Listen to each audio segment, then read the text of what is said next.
Hey everyone, welcome back to the channel. In today's video, I'm going to show you how to remove Enterprise's enrollment on Chromebook. So for this, first of all, the first step is turn off your Chromebook and make sure your Chromebook is completely turned off before starting this process.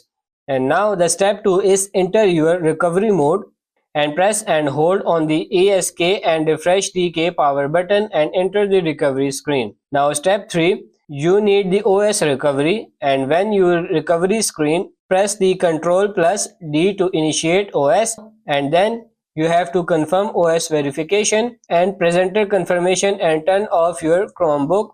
You will reboot and after that enter your developer mode. Next step is step forward to reboot, and after that when you prompted, press Ctrl plus D and enable your developer mode. On the Chromebook you will start transit developer mode. This is how you can do. And then the next step is power wash your Chromebook, and after that you are good to go. So that's how to remove enterprise enrollment on a Chromebook. I hope this video was helpful. If it is, like it and subscribe to the channel. Thank you.